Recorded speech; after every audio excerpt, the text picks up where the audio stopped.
দৃশ্য ১ পরিচিতি। ব্যাকগ্রাউন্ডে সুরেলা সঙ্গীত। বর্ণনাকারী। বন্ধুরা, আজ আমি তোমাদেরকে শোনাবো অনেক অনেক আগের এক রাজ্যের মজার কিন্তু শিক্ষামূলক গল্প। এক দয়ালু ও ধর্মপরায়ণ বাদশাহ ছিলেন, যিনি সবসময় ন্যায় ও সত্যের পথে চলতেন। দৃশ্য ২ শিকারের পথে বাদশাহ।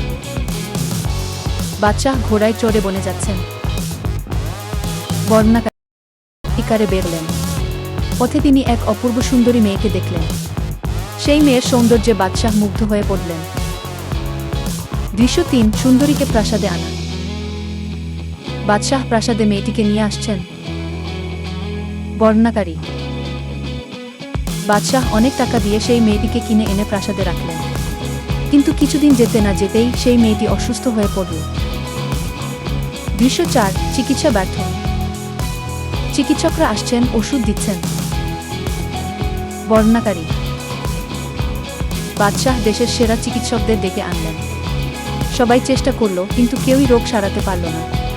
মেয়েটির অবস্থা আরও খারাপ হতে লাগল। দৃশ্য ৫ বাদশাহর দোয়া। বাদশাহ মসজিদে কান্না করছেন। বর্ণনাকারী। হতাশ বাদশাহ আল্লাহর কাছে কান্নাকাটি করে দোয়া করলেন, হে আল্লাহ, এই মেয়েটিকে সুস্থ করে দাও। দৃশ্য ৬ স্বপ্নে গায়েবী চিকিৎসক। বাদশাহ ঘুমাচ্ছেন, স্বপ্নে এক জ্ঞানী চিকিৎসক আসছেন। বর্ণনাকারী।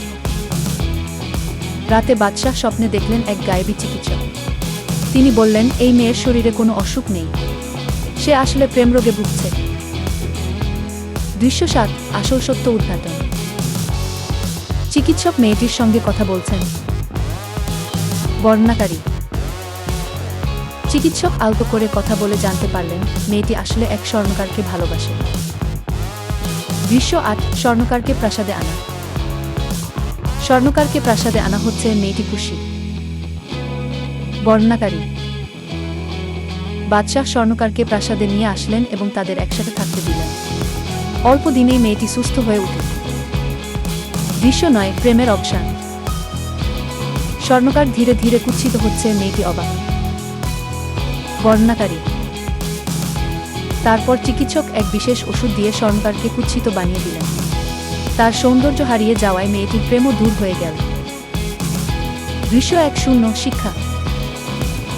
বাদশাহ খুশি, রাজ্যে শান্তি। বর্ণনাকারী।